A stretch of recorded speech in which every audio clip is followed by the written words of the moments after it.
¿Cómo funciona el capitalismo? La economía mundial, que hoy domina la creación y distribución de riqueza, se nos presenta como una especie de fatalidad porque olvidamos que la hemos inventado los seres humanos y que no es una fatalidad del destino. Y así como la hemos creado, si ya no nos sirve, podemos desmantelarla como se desmantela una máquina obsoleta y se le lleva a un museo de historia.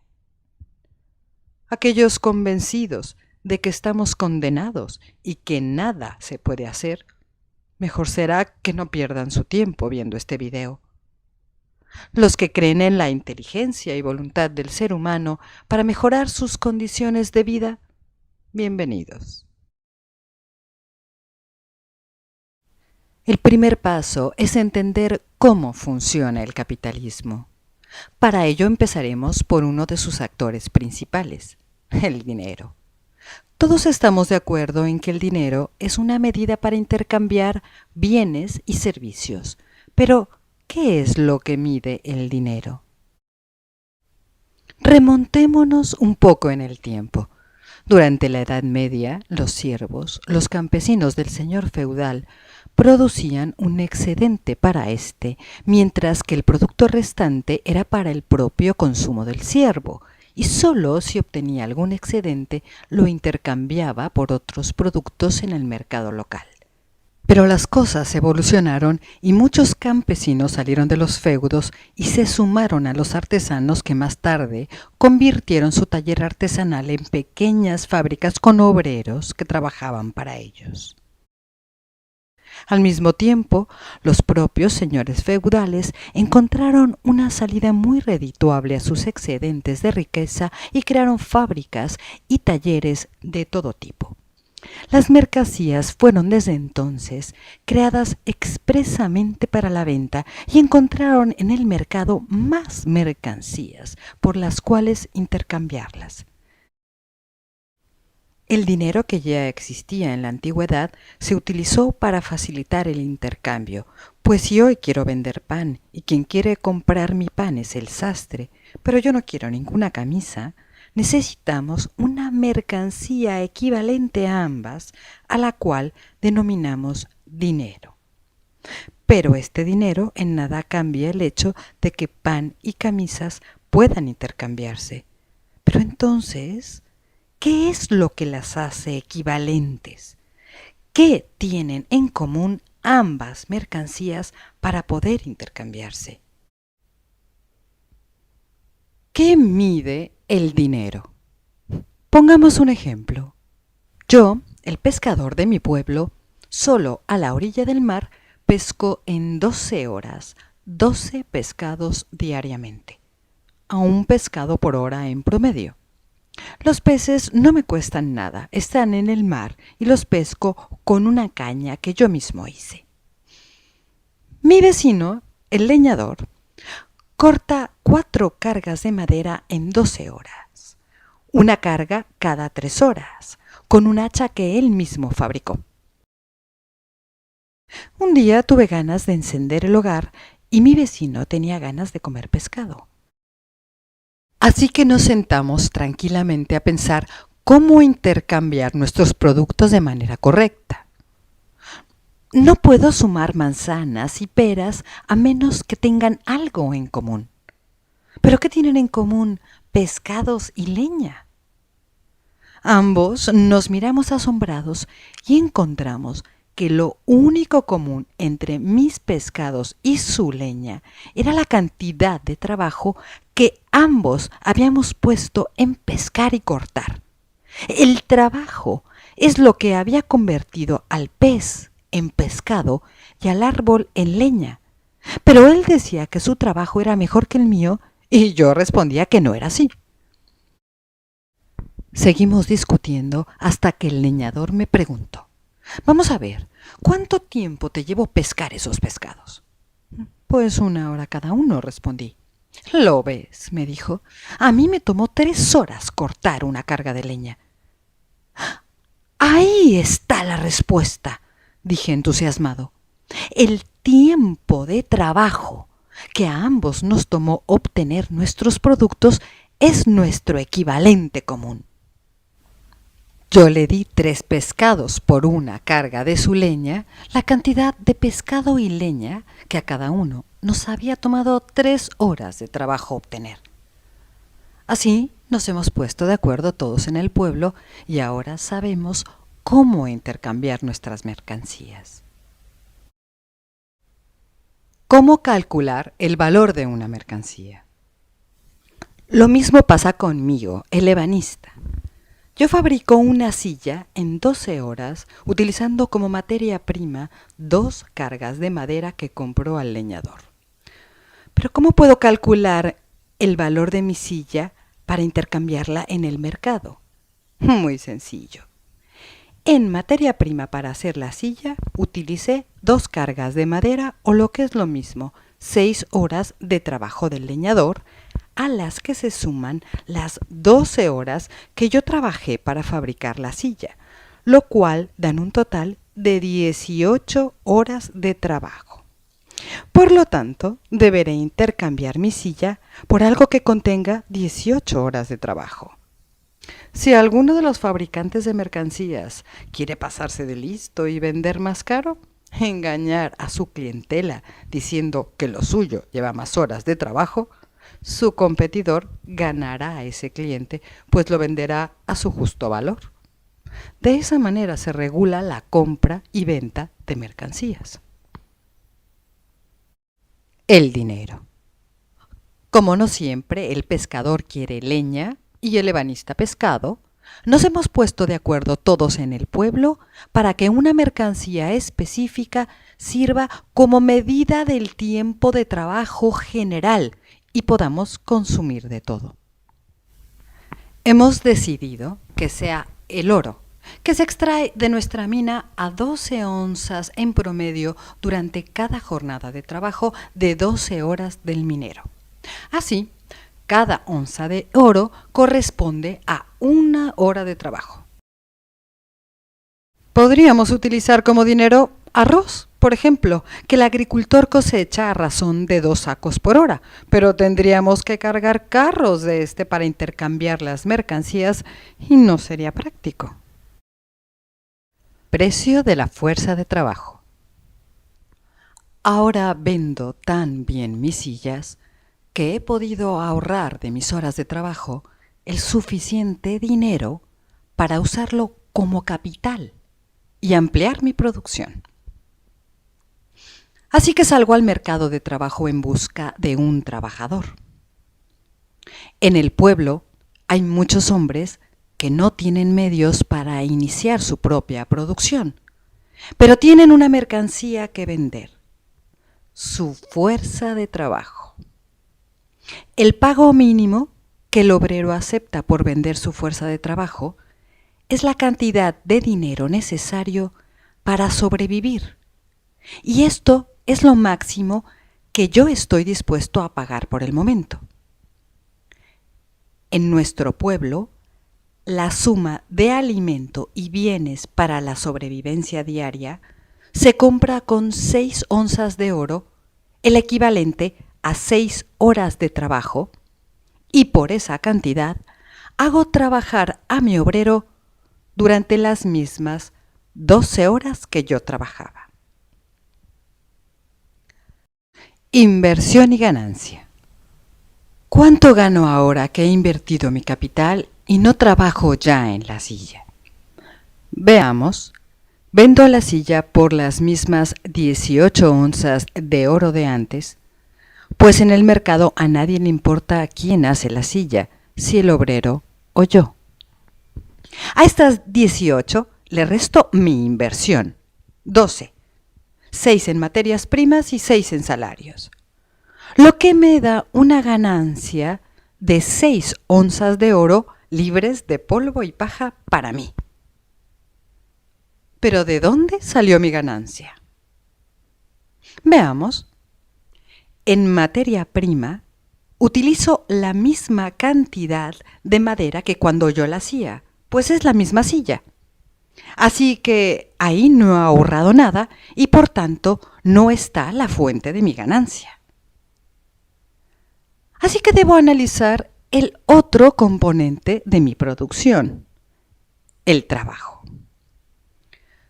Mi jornada de trabajo era idéntica a la de mi obrero ahora, de 12 horas.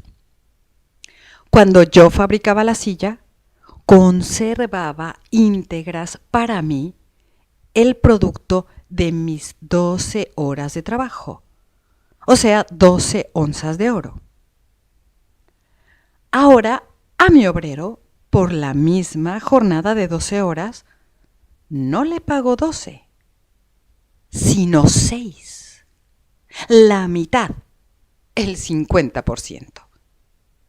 Como yo pongo el capital, mi obrero trabaja 6 horas para él y las otras 6 para mí. De ahí salen mis 6 onzas de oro de ganancia, que son el 50% de las 12 que invertí. El origen de la ganancia es el concepto más importante para comprender cómo funciona el capitalismo. Así que resaltemos lo visto hace un momento. Cuando yo hacía la silla, conservaba las 12 onzas de oro por mis 12 horas de trabajo. Como mi obrero no tiene capital para iniciar su propia producción, tiene que venderme su fuerza de trabajo por el mínimo para sobrevivir. 6 onzas de oro por 12 horas de trabajo. Así que yo conservo el producto de 6 de esas 12 horas de trabajo que él trabaja para mí. De esas 6 horas de trabajo que no le pago al obrero es de donde sale mi ganancia. Como mi inversión fue de 12 onzas de oro, 6 de materias primas y 6 en salarios, resulta que mi ganancia es del 50% de mi inversión. La competencia. Me doy cuenta de que mi clientela ha bajado y descubro que hace unos días abrió otra ebanistería que produce sillas más baratas que las mías y en mayor cantidad. Descubro que en esa ebanistería trabajan el mismo número de obreros que en la mía. Entonces, ¿cómo hace mi competidor para producir más y más barato? Investigo y encuentro que ese ebanista ha comprado una sierra muy potente y gracias a ella produce cada silla en la mitad del tiempo que yo y puede por lo tanto venderla a un menor precio. ¿Cómo puedo competir con él? Pienso en hacer trabajar el doble a mis empleados, pero la jornada de trabajo es ya de 12 horas y se niegan a trabajar más tiempo. También podría bajarles el sueldo, pero les pago el mínimo para su sobrevivencia y lo rechazan tajantemente. No me queda más remedio que comprar una nueva sierra. Veo en mis arcas y como me falta dinero, pido un préstamo en el banco y finalmente la compro. Hemos llegado al momento crucial del análisis. Siguiendo con atención solo 4 minutos más el ejemplo de nuestro ebanista, entenderemos la razón de fondo por la cual se originan las crisis cíclicas y a la larga mortales del capitalismo. Tendencia decreciente de la tasa de ganancia. Gracias a mi nueva sierra, ahora produzco en cada jornada de trabajo 2 sillas en lugar de una. Para comprobar si puedo venderlas tan baratas como mi competidor, necesito calcular el nuevo valor sumando el tiempo de trabajo incorporado en cada silla. Veamos. 6 horas de trabajo del leñador, más 6 horas de trabajo de mi obrero, que gracias a la sierra realiza cada silla en la mitad del tiempo que antes, nos da un total de 12 horas de trabajo. Y como fabrico 2 sillas en cada jornada, tengo un valor total de 24 horas de trabajo que venderé en el mercado por 24 onzas de oro. ¿Pero cuánto es mi ganancia? Para saberlo, debo restarle al valor de mis sillas lo que invertí en producirlas. Calculemos mi inversión. Como ahora hago 2 sillas, en materia prima utilizo por jornada el doble de madera, 12 onzas de oro. En salarios le pago a mi obrero por la jornada de 12 horas lo mismo que antes, 6 onzas de oro, lo que equivale a 6 horas de trabajo. Por lo tanto, sigo conservando para mí el valor de las 6 horas restantes. Así que mi inversión total es de 18 onzas de oro. El valor total de mis sillas, como ya hemos calculado, es de 24. Y le resto mi inversión, 18. Lo que me da una ganancia de 6 onzas de oro. ¿Pero cómo? Ahora que produzco más y más barato, gano lo mismo. Antes de utilizar la sierra, invertía 12 y ganaba 6. O sea, tenía una ganancia del 50% de mi inversión. Ahora que produzco el doble e invierto 18, mi ganancia sigue siendo de 6. Solo el 33% de mi inversión. ¿Qué ha pasado? Los capitales buscan siempre el mejor rendimiento para su inversión, pero otros capitales llegan. Y como la demanda es limitada, para atraerla solo hay un camino: abaratar las mercancías. ¿Pero cómo?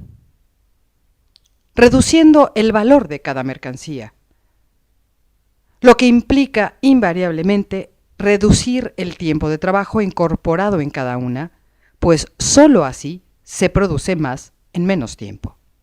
Si antes producía una silla por jornada, ahora debo producir 2, así que el valor de mi silla baja y sólo así puedo competir. ¿Cómo se logra esto?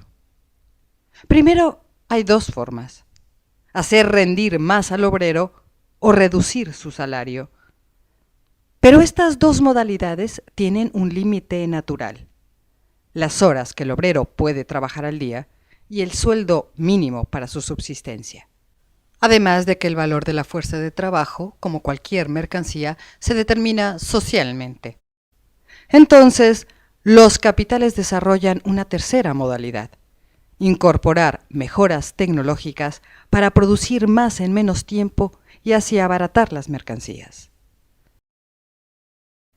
Como hemos podido comprobar a lo largo de estos minutos, la carrera por la productividad, mediante mejoras en tecnología, implica que los gastos en materias primas y maquinaria aumenten en mayor proporción al gasto en fuerza de trabajo, que es de donde obtengo la ganancia, y por lo tanto, la ganancia se reduce en relación a lo que invertí, aunque se venda toda la producción, lo cual además es más difícil al tratar de vender mayor cantidad en un mercado cada vez más competitivo.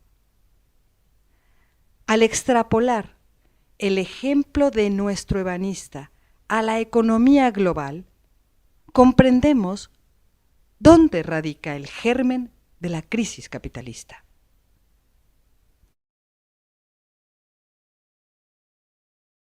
El crédito.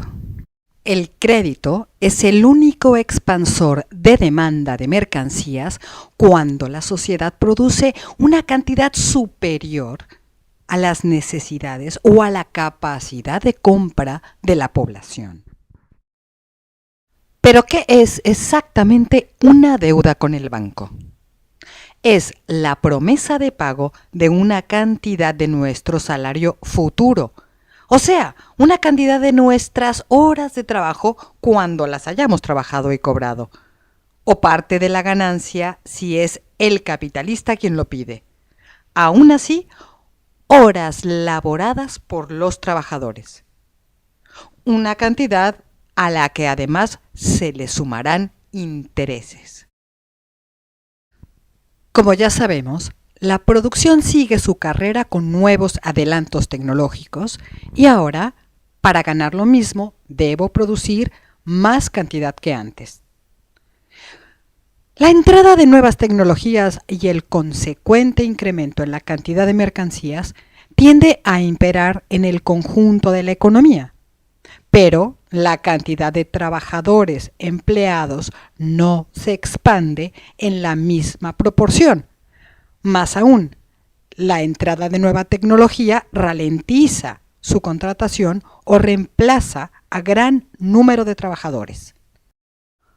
Por ello nos encontramos con que aun cuando los precios de las mercancías bajan, también la capacidad de compra, y por más que se expanda el crédito, este tiene el límite real de la cantidad de salarios futuros, que serán menos. Una burbuja crediticia.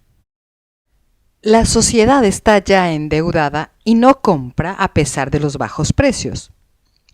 Además, debido a la baja en los precios, ahora los deudores no quieren pagar los préstamos de mercancías que compraron más caras de lo que valen actualmente en el mercado. La producción, por tanto, se frena y esto conlleva a nuevos despidos, por lo que el crédito irremisiblemente se frena de nuevo, al tiempo que una cantidad importante de la deuda no podrá ser pagada. Esto se conoce como explosión de una burbuja crediticia. Después de la explosión de la burbuja crediticia, la producción no encuentra demanda suficiente. Así que pediré al gobierno que ayude a los bancos poniendo de los impuestos de todos para que pueda seguir prestando. O sea, que realice un rescate bancario. Sin embargo, ¡qué gran problema! Pues por ser ahora más productivos y fabricar más mercancías gracias a los avances tecnológicos, ha decrecido el empleo y ahora casi nadie puede pedir nuevos créditos. Por el lado del trabajo, puedo bajar los salarios de mis trabajadores, expandir su jornada de trabajo, quitar prestaciones sociales o pedir al gobierno que suba los impuestos a los salarios y los impuestos a cada mercancía. Pero los trabajadores siempre han presionado para mejorar sus salarios y condiciones de trabajo y lucharán contra una merma en su nivel de vida. Entonces, también puedo irme a otros lugares del mundo donde haya trabajadores más baratos y que trabajen más horas. Pero pronto también ellos lucharán por mejores salarios y condiciones de trabajo. Los gobiernos me ayudarán a meter en cintura a los trabajadores con reformas laborales, privatizaciones, recortes a bienestar social, impuestos, represión. Pero el límite real de los salarios, el mínimo para sobrevivir y el avance en la tecnología, como hemos visto, hará insuficiente todo lo que hagamos por vender nuestras mercancías. Por el lado del capital financiero, tengo la opción de liquidar mi fábrica y poner mi dinero en la bolsa de valores o en los bancos para que otros empresarios se financien con mi dinero y yo reciba parte de la ganancia que generan esas empresas que sí han podido mantenerse en el mercado. Pero en mi caso están muchos otros, y los que han logrado sobrevivir tendrán tarde o temprano el mismo problema que yo.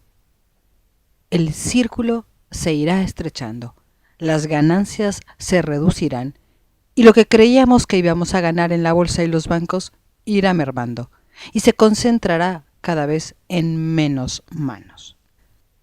Las crisis en la bolsa de valores no son otra cosa sino la saturación de un mercado de dinero al que fluye cada vez menos ganancia. La especulación en la bolsa es el mecanismo de redistribución del valor de cada acción, pero en nada altera la rentabilidad de estas. Por el lado de la concentración de capital, podría intentar comprar todas las empresas de mi ramo para crear un monopolio y subir los precios de mis mercancías hasta donde yo quiera. Pero aún así, no podría venderlas por falta de demanda. Por el lado de la tecnología, podríamos tirar todas las nuevas tecnologías al mar y volver a nuestra producción de antes. Pero muy pronto, alguno de nosotros aparecería con una innovación para quedarse con una parte del mercado y empezaría todo de nuevo. Por el lado militar, podríamos inventar una nueva burbuja con una guerra mediante la cual destruyamos mucha riqueza para crear nueva. Pero al final, cuando hayamos reconstruido todo, tendríamos de nuevo el mismo problema. Aunque claro, ganaríamos tiempo. Recordemos los años de posguerra, de 1945 a 1971, que empieza a gestarse la crisis. Este es el círculo vicioso intrínseco, inherente e indivisible del capitalismo. Un inmenso arsenal de mercancías que no pueden venderse. Un límite infranqueable del crédito y la recesión tanto en el ámbito de la producción como del capital financiero, pues éste se alimenta de la esfera productiva. El dinero, única materia prima del capital financiero, no es otra cosa que la suma de la riqueza generada en la sociedad, y como habíamos comprobado antes, el dinero no es más que la medida de la cantidad de horas de trabajo general. Si, por ejemplo, los bancos centrales buscaran dinero, simplemente imprimirían dinero. Es su prerrogativa. Pero si no lo hacen, es porque el dinero no es otra cosa que la medida del tiempo de trabajo y este tiene un límite: las horas trabajadas o por trabajar en la creación de riqueza. Cuando han imprimido dinero irresponsablemente, lo que han ocasionado es una gran inflación, que es el mecanismo compensatorio en el mercado de esta medida arbitraria. No le demos vueltas y olvidemos la eterna digresión del dinero como causante en sí mismo de nuestros males. El dinero es solo una medida de valor, no el valor en sí mismo. El tiempo de trabajo social decrece por la productividad gracias a la incorporación de nuevas tecnologías y con ello decrece la tasa general de ganancia. Y es por esa baja en la tasa general de ganancia que los mercados, el capital, se revuelve desesperado y buscan mecanismos cada vez más perniciosos para la sociedad con el fin de resarcir el daño. Para ello, se están reforzando y sofisticando prácticas aberrantes, como depauperación de la naturaleza, contaminación ambiental, comercio sexual, crimen organizado, guerras, creación de consumo inútil, medicinas innecesarias, obsolescencia programada, medios de comunicación estupidizantes, gobiernos traidores a sus pueblos, robos y fraudes financieros. Todo lo anterior y más es perseguido por una sola motivación y solo una: la obtención de una ganancia cada vez más difícil de obtener. Buenas noticias. Aunque parezca mentira, esta baja de ganancia promedio por el avance de la tecnología puede ser lo mejor que nos haya pasado a la sociedad, pues demuestra que estamos muy cerca de liberarnos de este círculo pernicioso, dado que si cada día podemos producir más bienes y cada vez más baratos porque se fabrican en menos tiempo de trabajo, esto solo significa que si hacemos buen uso de los recursos y la tecnología, podemos producir con muy poco trabajo humano lo necesario para satisfacer las necesidades de la sociedad entera.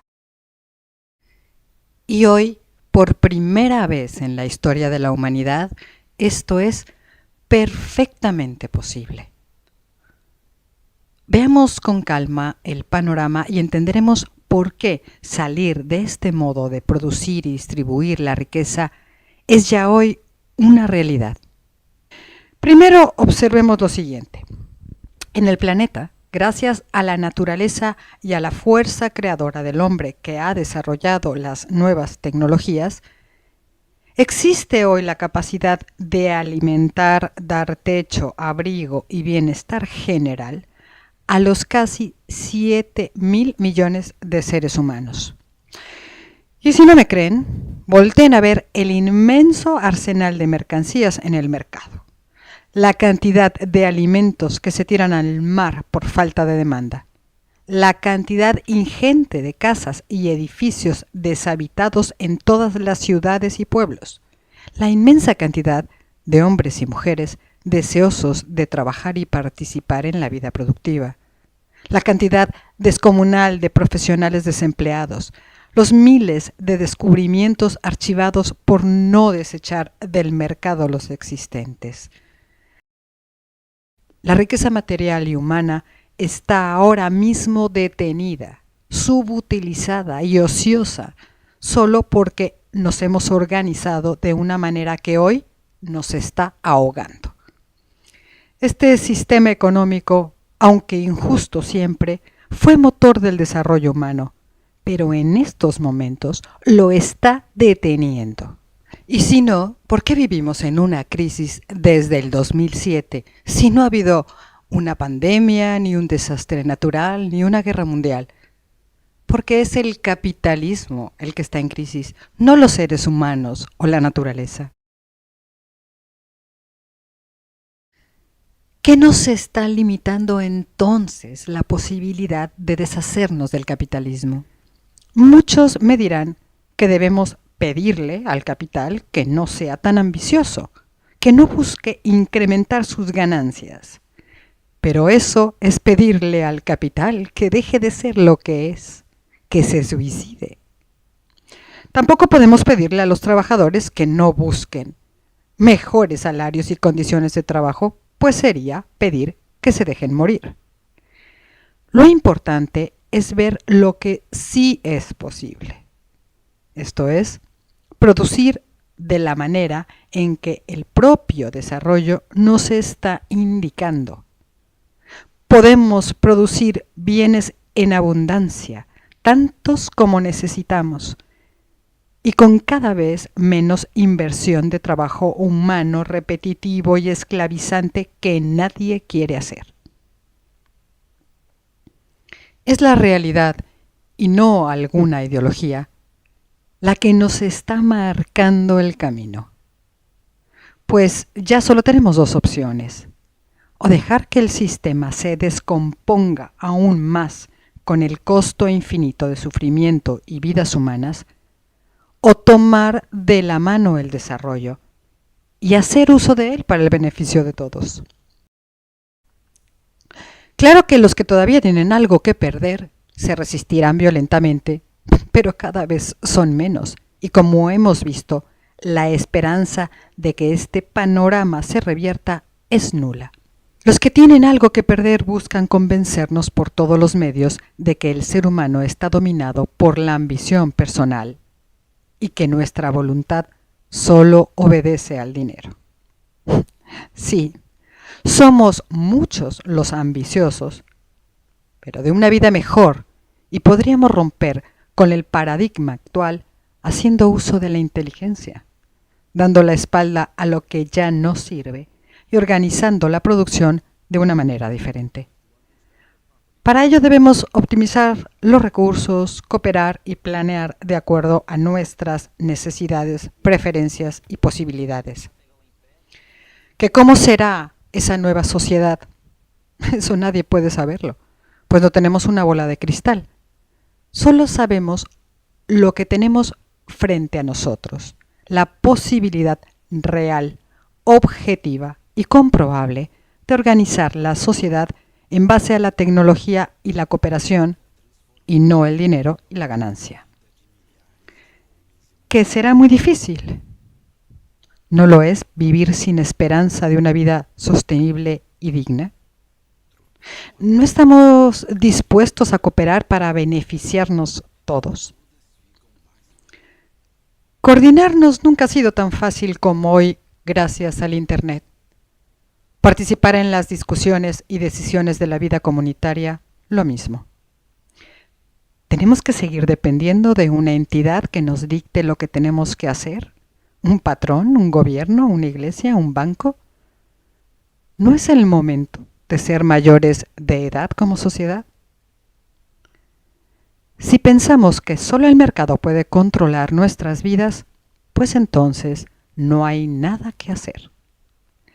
El capital se organiza muy bien para defender sus intereses.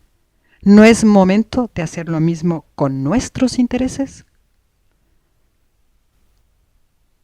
Lo único que nos detiene es la comprensión del hecho incontrovertible, pero aún difícil de visualizar, de que hoy podemos ya desarrollar una nueva economía y detener la miseria de millones de personas y la destrucción del planeta. En cuanto lo comprendamos cabalmente, empezará en ese segundo el cambio.